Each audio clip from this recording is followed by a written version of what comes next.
What's up, everybody? Welcome to Fly Fishing Basics with Blake.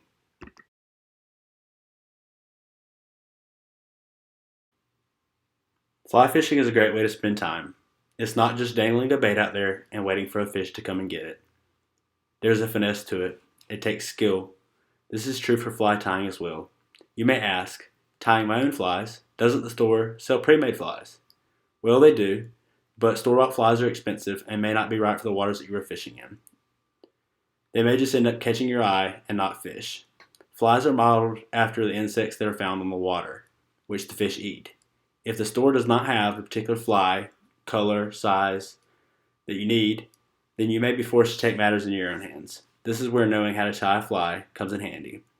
Through knowing how to tie your own flies, you can test out new combinations of colors, sizes, and materials to see what works best for you.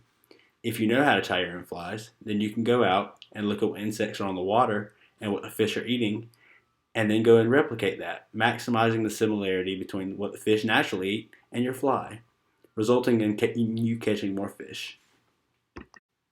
Learning how to tie your own flies is something that you're just going to have to do if you want to save money and maximize the amount of fish that you catch. This video is going to teach you the basics of how to tie a simple dry fly. And once you get the basics, learning to make more complex flies will come with practice. Let's get started. So to get started, you're going to need a couple different tools. The first thing you're going to need is a fly tying vise. The next thing you're going to need is a good sharp pair of scissors. The next thing you're going to need is a bobbin holder. You also need a pair of Henkel pliers. This is a dubbing hook. This is a bodkin. It's not necessarily needed, but it will be very useful. This is a whip finisher. It's very useful, but it's not necessarily needed. So now that we've got our tools, let's talk about supplies.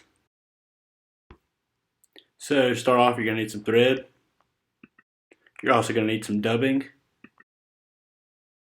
To make up the fly part of it, you're going to need some feathers to use as hackle. Next thing you're going to need is some super glue.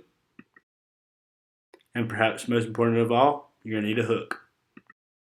You're going to start out by attaching a fish hook to the tying vise and tightening it down on the handle of the hook. Next, you're going to load a ceramic bobbin holder with a spool of thread and push the tag end of the thread through the tube. Now you're going to wrap the thread around the long end of the fish hook using the bobbin holder, and you're going to repeat this about 5 or 6 times in the same spot on the hook. Now you're going to make a loop using your finger on the bobbin holder, pulling the bobbin away from you. Now you're going to put a strip of dubbing inside the loop of thread. Now that you've got the dubbing on there, you're going to twist it up into a pillar. Now that you've twisted the dubbing up, you're going to wrap it around the back side of the hook, tie it with another piece of thread, and then trim that piece of thread.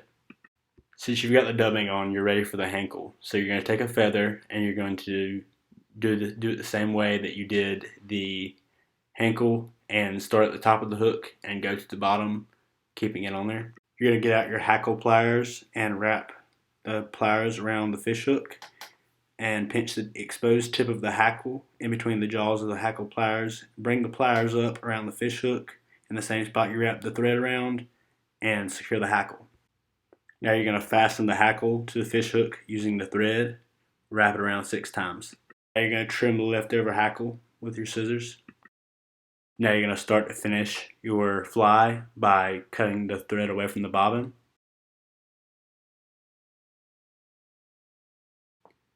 Now you're finally going to cut the rest of the thread off of the hook and tie it around the bottom